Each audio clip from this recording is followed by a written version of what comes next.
윤석열의 명예훼손 수사는 윤석열의 하청이다. 이런 내용도 있네요. 뭐 하청이다라기보다는 네. 충분히 하청으로 의심할 만한 내용들이 이제 드러날 수도 있다. 그러면 하청 이렇게 되는 거군요. 네. 그게 뭐냐면 이제 저희 뉴스버스하고도 연관되는 부분인데 네. 그 2022년 대선 직전에 뉴스타파에서 소위 김만배와 신앙님 인터뷰, 김만배 인터뷰를 뉴스타파가 보도를 하지 않습니까? 그렇죠. 이 내용을 가지고 이제 그 윤석열 명예훼손이라고 소위 그 당시에는 이렇게 얘기를 했죠. 대선 개입 여론조작 사건이다. 이렇게 해서 수사가 시작이 됐는데 뭐 특수부 검사 뭐 10여 명이 동원돼가지고 한꺼번에 뭐 수사가 시작됐는데 여기에 대해서 수사의 근거를 밝혀라. 지금 검찰청법에는 부패 행위하고 경제사범, 경제범죄, 부패범죄만 수사하도록 2대 범죄만 수사하도록 돼 있거든요.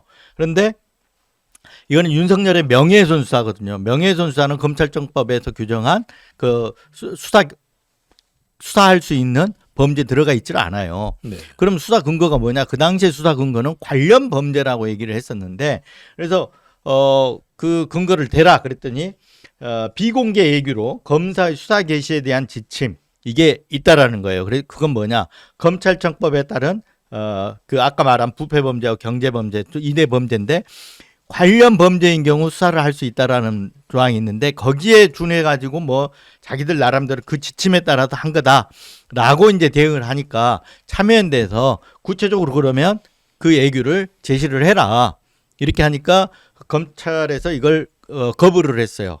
정보공개 청구를 하니까 거부를 해서 참여연대가 검찰을 상대로 정보공개 거부 처분 취소를 아마 구하는 소송을 냈을 겁니다. 그래서 1심에서도 이기고 2심에서 이긴 거거든요. 그래서 법원에서는 행정법원에서는 제시해라. 이렇게 됐다는 거죠. 그래서 제가 보기에는 그 당시에 어떤 얘기했냐면 대선 개입 여론 조작이라고 명명한 데가 당시에 대통령실의 고위 관계자였거든요. 홍보수석. 김은혜 홍보수석이 그 용어를 썼는데 아마도 윤석열이 지시를 받고 그런 얘기를 했을 거다. 저희들은 그렇게 보고 있고요. 그 수사로 인해서 뉴스타파 그리고 처음에 뉴스타파로 시작이 돼서 그다음에 경향신문 그리고 이어서 저희 뉴스버스까지 이런 식으로 수사가 확대되어 왔지 않습니까? 그래서 저희 뉴스버스도 그 당시 이제 압수수색도 받고 그랬었는데 여기에 대한 어떤 근거를 제시해라라는 겁니다. 근데 제가 여기서 말하는 거는 윤석열의 하청이라고 보는 거는 그 당시에 윤석열이 검찰에 지시를 해서 수사를 했을 가능성이 높다, 매우 농후하다는 거죠. 그렇죠. 네. 그런데 이제 이거를 숨기기 위해서 아까 말했던 대로 그 예규를 근거로 들이대고 그랬는데 그 예규를 제시해 보면 그 수사가 시작이 어떻게 됐는지 나올 수 있다 이렇게 보는 거죠. 그래서 뉴스타파 저희들도 그렇고 지금 이 수사에 대해서 국가상대 명예훼손 소송이 그 국가상대 손해배상 소송이 진행이 되고 있고요. 뉴스타파도 지금 진행하고 있고 뉴스타파는 지금 형사 사건도 있고 그러는데 앞으로 이 어떤 재판 과정 법정에서 어떤 법적 대응 등을 통해 가지고 이 진상이 규명될 거라고 예상을 하고 있습니다. 네, 그런 규정들 내규, 외규 이런 거 공개해야죠. 그걸 근거로 해서 수사하는데 왜 공개하지 않습니까? 국가안보에 뭐 위해가 된다거나 아주 결정적인 사안을 제외하고는 당연히 해야 되는 거고요. 근데 윤석열 정부에서 일상화된 게요. 언론 탄압입니다. 과거에는 정말로 뭐 방북 사건 관련돼서 언론사에 뭐 조사를 하거나 그런 건 있었지만 이렇게 일상화돼서 뭐 일반 매체들 경향신문, 뭐 오마이뉴스, 뉴스버스 이런 곳까지 압수수색 들어가는 일은 윤석열 정부에서 처음 있는 일이거든요. 그렇죠. 이건 반드시 짚어야 되고 헌법이 보장한 언론의 자유, 표현의 자유를 지키기 위해서라도 반드시 바뀌고 공개돼야 되고 또 그 피해가 있었다면 당연히 손해배상에서 배상을 해야 되지 않겠습니까? 예. 네. 해야 되고 앞으로 이제 저희들이 이제 지금 민사를 진행하고 있는데 이제 뉴스버스 같은 경우는 사실은 이제 압수수색은 당했지만 그 근거가 없어가지고 불기소를 처분했어요. 그래서 경향신문도 여전히 기소를 하지 않았고 다만 지금 기소된 데가 뉴스타파거든요. 뉴스타파의 기자들 대표 이렇게 하는데 그 지금 형사 사건이 이제 기소됐으니까 재판이 진행되잖아요. 그래서 치열하게 진행이 되고 있는 걸로 알고 있는데 공소 기각까지 하려다가 지금 해서 재판은 어차피 진행이 되고 있습니다. 네. 근데 여기에서도 아마 아까 진상이 어떤 수사의 근거라든가 이런 게 이제 쟁점이 될 가능성이 없기 때문에 진상은 충분히 드러날 걸로 보고 있습니다. 예. 그러니까요. 언론사에 대한 이 무차별적인 그 일상적인 압수수색은 언론의 자유, 헌법을 부정하는 것일 뿐만 아니라 언론사의 업무를 방해하고 또 언론인들을 위협하는 민주주의의 적입니다. 검찰이 그런 행동을 했다면 그 부분에 대해서는 분명하게 국가가 책임을 져야 될 것 같습니다. 어떻습니까, 박인식 평론가님? 아니, 저는 많은 이제- 국민들이 분노하실 것 같아요. 근데 이제 일반의 관점에서 봤을 때 지금 이제 이진동 대표님이 말씀해주신 이 지침이라는 게 대검찰청의 비공개 예규라는 거 아닙니까? 근데 검사의 수사 개시에 대한 지침이라고 합니다.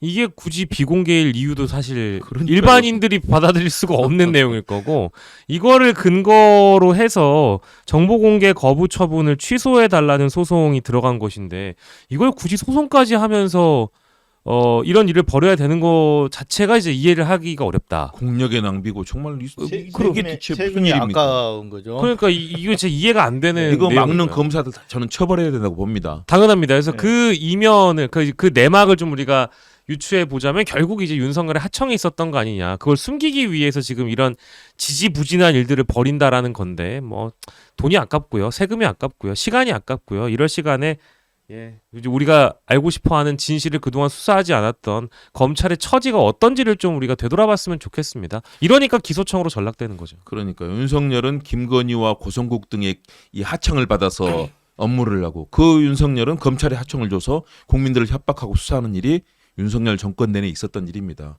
민주주의를 위해서 반드시 바로잡아야 된다고 보고요. 아니 저같이 평범한 사람도 이번에 윤석열 정부 3년 동안 윤석열과 가깝다는 인간들한테 정말 많은 고소고발을 당했거든요. 그러니까 이제 유튜브에서 몇 마디 했다고 불편하면 그 한 마디 가지고 고소고발을 하는 자들이 윤석열의 측근들입니다. 그러니까 이게 박평론가 얼마나 고발을 당했어요? 뭐 저도 몇 건 있는데 아 그래요?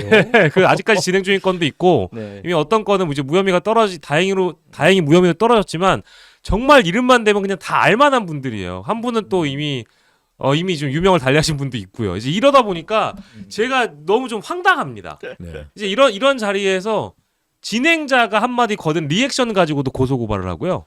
뭐 여론조사에 대한 해석을 가지고도 고소고발을 하고요. 그러니까 이게 왜 그런 거냐? 자신들이 법적으로 고소고발을 넣으면 윤석열의 후배들인 검찰 집단에서 내 사건은 잘 돌봐주겠지라는 자신감이 있어서 그래요. 실제 그런 어떤 뭐랄까 분위기를 제가 느낀 바도 있고요. 그러니까 이게 정권에 따라서 움직이는 수사기관들의 그런 내부 기류도 문제지만 그 윤석열 하나 믿고 설쳐된 유튜버들이나 그 소위 윤핵관들이나 다 문제입니다.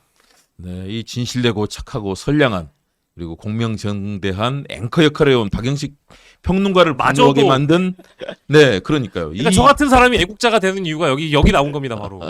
네, 정말 그 극악무도한 윤석열 정권의 검찰공화국의 그 과거의 이 범죄적 행각들이 하나씩 드러나고 있습니다. 네. 다 피해자들이신데요. 물론 저도 피해자입니다. 그러나 우리는 남들을 억압하지 않고 반드시 민주주의와 또 정의의 길을 회복하는 그런 내용들을 만들 것이고요. 우리 뉴스버스도 그 길에 힘차게 달려가겠습니다.